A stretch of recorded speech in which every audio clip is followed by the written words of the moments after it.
Bismillahirrahmanirrahim. Assalamualaikum warahmatullahi wabarakatuh. Apa kabar anak-anakku MTS Surya Buana, khususnya kelas 7? Pada kesempatan kali ini Bu Mita akan melanjutkan materi tentang keberagaman suku dan ras. Namun sebelumnya marilah kita membaca doa terlebih dahulu anak-anak. Bismillahirrahmanirrahim. Raditu billahi robba wa bil islami dina wa bi muhammadin nabiyya wa rasulah. Rabbi zidni ilma warzuqni fahma waj'alni min ibadika sholihin. Amin ya rabbal alamin. Semoga pertemuan kali ini dilancarkan oleh Allah Subhanahu wa taala. Anak-anak, tadi Bu Mita sudah bilang Bu Mita akan menyampaikan kaitannya dengan keberagaman suku dan ras. Jadi langsung saja Bu Mita bacakan kompetensi dasar yang akan kita capai. Yang pertama adalah mengkarakteristikkan keberagaman suku, agama, ras, antar golongan dalam bingkai Bhinneka Tunggal Ika. Yang kedua, melaksanakan tanggung jawab terkait keberagaman suku, agama, ras, dan antar golongan dalam bingkai Bhinneka Tunggal Ika.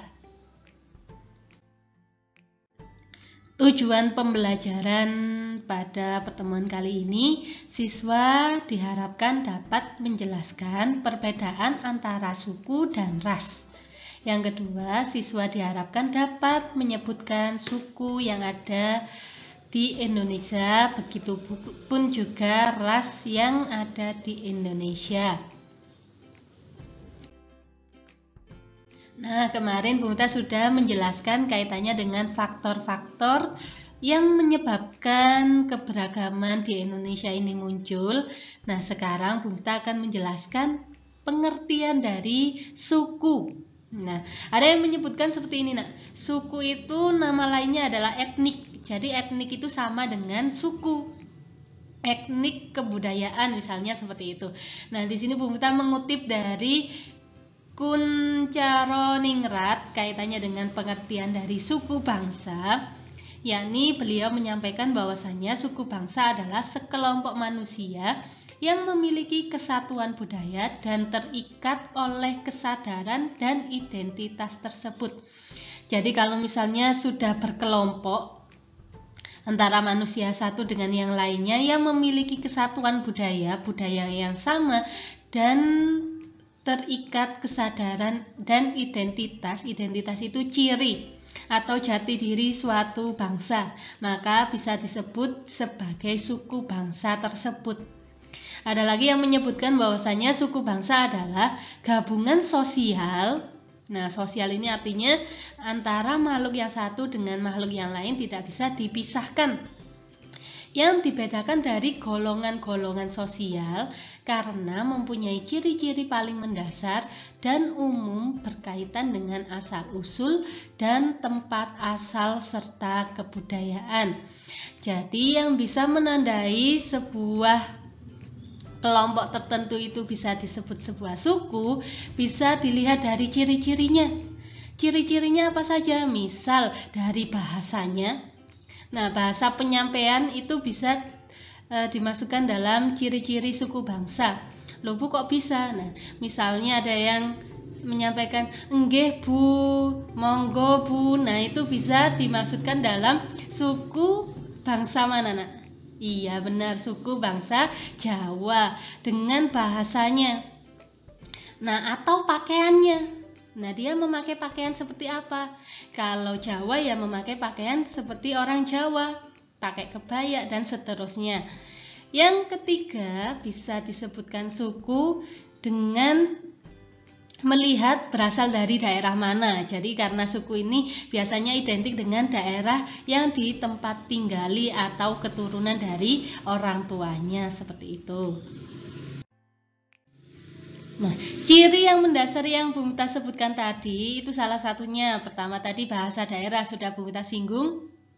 Contohnya tadi misal enggih. Nah, kalau digambar Bu Mita tuliskan punten, mangga. Nah, mangga dengan monggo itu berbeda, nak. kalau dalam bahasa Sunda dengan bahasa Jawa. Kalau punten itu permisi, kalau mangga silahkan.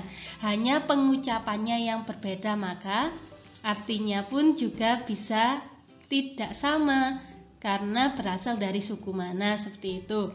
Yang kedua adalah adat istiadat. Kita ketahui adat istiadat di Indonesia itu banyak sekali, Nak.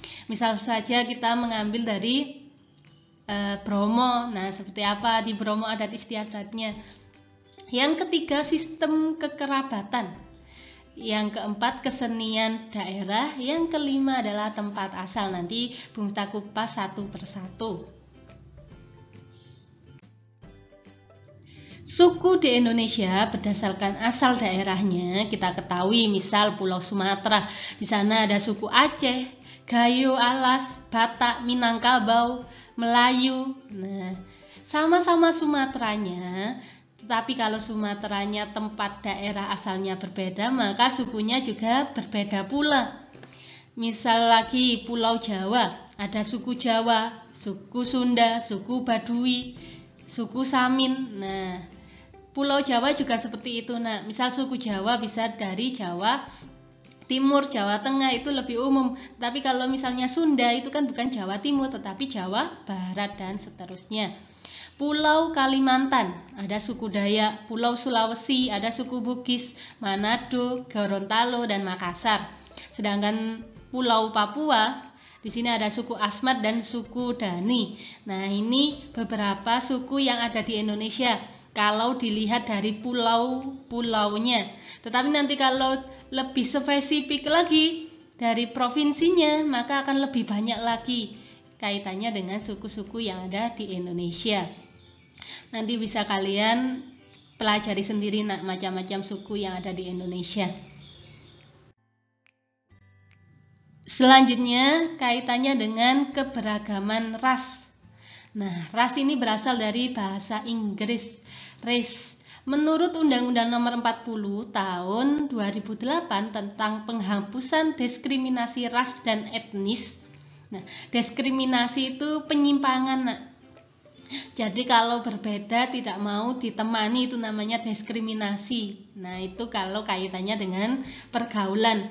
Nah, ini undang-undang tentang ras dan suku.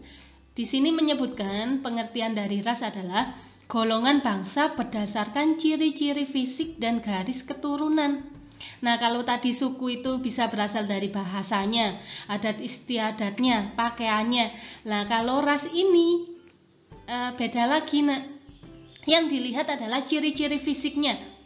Jadi gak boleh bully ya, Nak ya. Ini karena kita mempelajari kaitannya dengan etnis dan ras. Kalau ras itu bisa dilihat dari ciri fisiknya, artinya misal kulitnya putih, sawo mateng, rambutnya keriting, rambutnya lurus. Nah, ini yang kita pelajari kaitannya dengan ras, karena ada kaitannya dengan garis keturunan. Setiap manusia memiliki perbedaan ras dengan manusia lainnya karena adanya perbedaan ciri-ciri fisik yang kita sebutkan tadi contohnya. Jadi beda ya, Nah, antara suku dan ras. Dari pengertian dan penjelasan Bu Miftah sudah paham ya, insya Allah. Bu Miftah lanjutkan kaitannya dengan keberagaman ras. Di sini ada 4 ras yang Bu Miftah tuliskan. Yang pertama adalah Asiatic Mongoloid, yang kedua Malayan Mongoloid, yang ketiga Melanosoid, yang keempat Kaukasoid. Nah, ini penjelasannya, Nak. Ras yang pertama, Asiatic Mongoloid. Asiatic berarti berasal dari Asia. Ciri-ciri fisik yang ditemukan dari ras ini adalah kulitnya kuning langsat, bentuk wajah oval. Oval itu seperti telur, Nak, agak lonjong, dan tubuh yang tidak terlalu tinggi, jadi sedang-sedang. Seperti Bu Miftah misalnya tingginya 155 atau 160 seperti itu ya. Itu sedang-sedang, Nak, tidak terlalu pendek, tidak terlalu tinggi. Contoh dari ras ini adalah keturunan Tionghoa, Korea, dan Jepang yang tersebar di Indonesia. Nah, ini contoh dari Asiatic Mongoloid.